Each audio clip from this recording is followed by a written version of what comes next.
மாவட்டம் வந்தவாசி அடுத்த பொன்னூர் கிராமத்தில் கைத்தறி நெசவாளர் கூட்டுறவு உற்பத்தி விற்பனை சங்கம் 10 நாட்களாக பூட்டி கிடக்கிறது. இதனால் தாங்கள் கொண்டு வந்த சேலைகளை விற்பனை செய்ய முடியாமல் கூட்டுறவு சங்கம் முன்பு நெசவாளர்கள் திரண்டதால் அங்கு பரபரப்பு ஏற்பட்டது. செங்கல்பட்டு மாவட்டம் ஈசிஆர் சாலையில் உள்ள தனியார் நாய்கள் பூனைகள் காப்பகத்தில் கால்நடைத்துறை அதிகாரிகளுடன் சென்று மாவட்ட ஆட்சியர் அருண்ராஜ் திடீர் ஆய்வு மேற்கொண்டார்.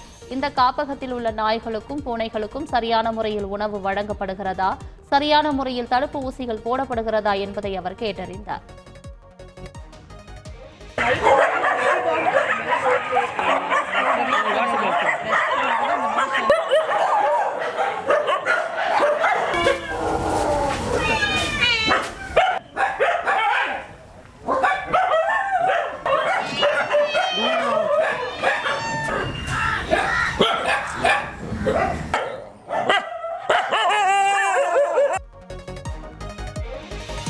திருப்பூர் மாவட்டம் காங்கேயம் பொதுப்பணித்துறை அலுவலகத்தில் விவசாயிகள் போராட்டத்தில் ஈடுபட்டனர். கீழ்பவானி கடைமடை பகுதியான தென்னாக்கால்மேடு, மங்களப்பட்டி பகுதிகளில் கால்வாய்க்கு கான்கிரீட் அமைக்க வேண்டும் என கூறி இப்போராட்டம் நடத்தப்பட்டது. இதில் ஏராளமான விவசாயிகள் மற்றும் பொதுமக்கள் கலந்து கொண்டனர். சேலம் மாவட்டம் ஓமலூர் ஒழுங்குமுறை விற்பனை கூடத்திற்கு வழக்கத்தை விட 2 மடங்கு கொப்பரை ஏலத்திற்கு வந்தது. தேசிய அளவில் நடைபெற்ற மின்னணு கொப்பரை ஏலத்தில் 13,687 கிலோ கொப்பரை 12,44,835 ரூபாய்க்கு விற்பனையானது.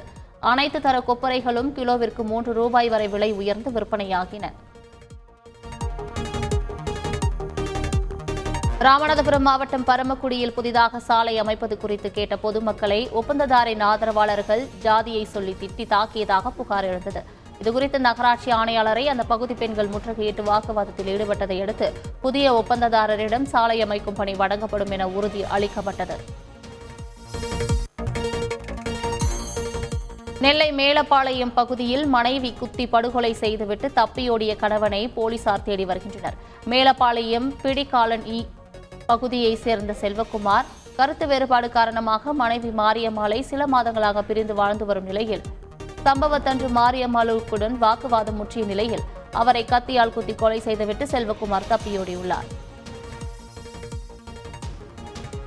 ஓசூர் அருகே பேடரப்பள்ளி பகுதியில் மதுபோதையில் நண்பர்களுக்குள் ஏற்பட்ட தகராறில் ஒருவர் வெட்டி கொலை செய்யப்பட்டுள்ளார். சபரி சிங் என்ற வடமாநில இளைஞரின் அறையில் ஒரு நாள் தங்கி செல்வதாக கேட்ட 6 பேரில் ஒருவர் கொலை செய்யப்பட்டு கிடந்த நிலையில் அவரை கொலை செய்துவிட்டு தப்பி ஓடிய 5 பேரை போலீசார் வலைவீசி தேடி வருகின்றனர்.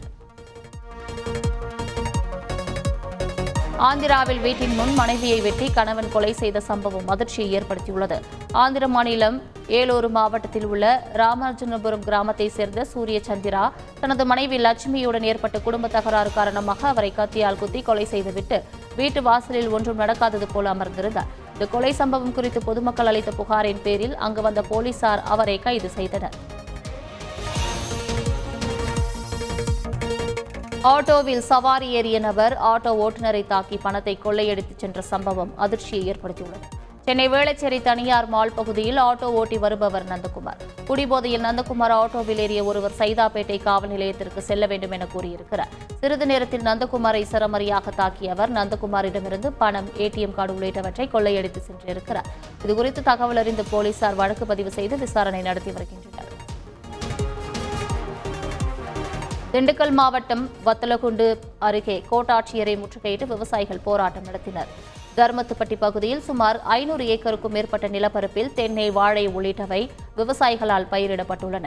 இந்நிலையில் உயர் மின் அழுத்த கோபுரம் அமைக்க விவசாய நிலங்களை கையகப்படுத்துவதற்காக அதிகாரிகள் வந்துள்ளனர். இதற்காக விவசாயிகளுக்கு உரிய இழப்பீடு வழங்கவில்லை என கூறப்படுகிறது. இதனைத் தொடர்ந்து கோட்டாட்சியரை முற்றுகையிட்டு விவசாயிகள் வாக்குவாதம் செய்தனர். இதனால் அப்பகுதி பரபரப்பாக காணப்பட்டது. சென்னை சூளைமேட்டில் 1,68,00,000 ரூபாய் செலவில் கட்டப்பட்ட டென்னிஸ் விளையாட்டு அரங்கத்தை அமைச்சர் உதயநிதி ஸ்டாலின் திறந்து வைத்தார். சென்னை மாநகராட்சி 109வது வார்டில் உள்ள மேற்கு நமச்சிவாயபுரம் பகுதியில் அமைந்துள்ள இந்த டென்னிஸ் உள்விளையாட்டு அரங்கம் 1000 விளக்கு சட்டமன்ற உறுப்பினர் எழிலனின் தொகுதி மேம்பாட்டு நிதி திட்டத்தில் கட்டப்பட்டுள்ளது. சென்னை கோயம்பேட்டில் பணம் கேட்டு தொடர் அராஜகத்தில் ஈடுபட்ட 6 பேரை போலீசார் கைது செய்தனர். கடந்த 30ஆம் தேதி திருநங்கை ஒருவரிடம் பணம் கேட்டு கத்தியால் வெட்டிய மர்ம நபர்கள் தொடர்ந்து அதே பகுதியில் பல்வேறு அட்டூழியங்களில் ஈடுபட்டுள்ளனர். புகாரின் பேரில் தனிப்படை அமைத்த போலீசார் பூந்தமல்லியில் வைத்து 6 பேரை அதிரடியாக கைது செய்தனர். இதில் போலீசார் பிடிக்க முயன்ற போது தவறி விழுந்ததில் இருவருக்கு கையில் எலும்பு முறிவு ஏற்பட்டது குறிப்பிடத்தக்கது. திருப்பதி மலைப்பாதையில் ஒரே ஸ்போர்ட்ஸ் பைக்கில் வந்த தமிழகத்தைச் சேர்ந்த இருவர் ஆந்திர அரசு பேருந்து மீது மோதி உயிரிழந்த சம்பவம் சோகத்தை ஏற்படுத்தியிருக்கிறது. மலைப்பாதையில் திடீரென கட்டுப்பாட்டை இழந்த பைக் எதிரே வந்த அரசு பேருந்து மீது மோதியிருக்கிறது. இதில் பேருந்து சக்கரங்களுக்குள் சிக்கிய இருவரும் உடல் நசுங்கி உயிரிழந்தனர்.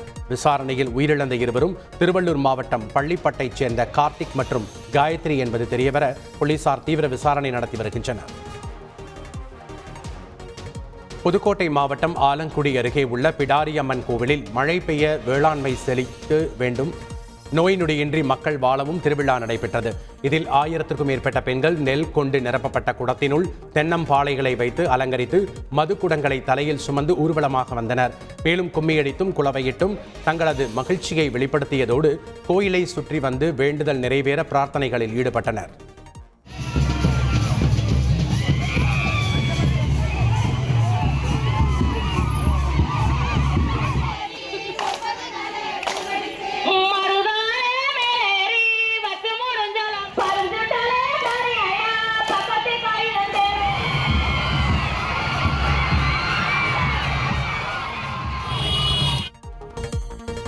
கள்ளக்குறிச்சி மாவட்டம் அம்மம்பாளையம் கிராமத்தில் 2 வீட்டில் கைவரிசை காட்டிய திருடர்கள் 10 சவரன் நகைகளை திருடியதோடு 25 கிலோ அரிசி மூட்டையையும் திருடிச் சென்றுள்ளனர்.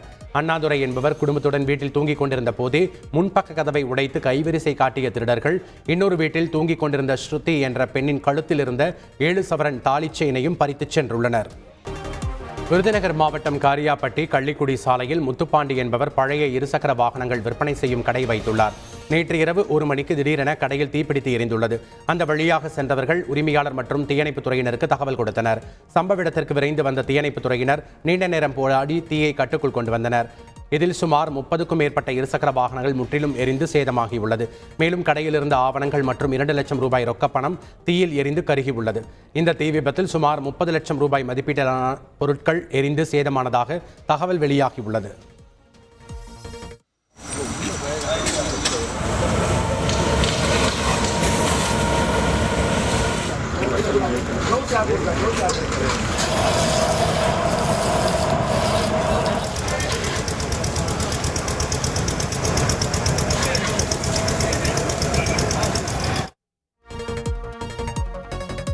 பிரேசிலில் உள்ள அமேசான் காடுகளில் பரவி வரும் காட்டுத்தீயை கட்டுப்படுத்த தீயணைப்பு வீரர்கள் கடுமையாக போராடி வருகின்றனர். 4000க்கும் மேற்பட்ட இடங்களில் மரங்கள் தீப்பிடித்து எரிந்து வரும் நிலையில் இது கடந்த ஆண்டை விட 112% அதிகம் என்று கூறப்படுகிறது. கொலம்பியா, வெனிசுலா, பொலிவியா உள்ளிட்ட நாடுகளிலும் பரவி உள்ள அமேசான் காடுகளிலும் மரங்கள் தீப்பிடித்து எரிந்து வருகின்றன.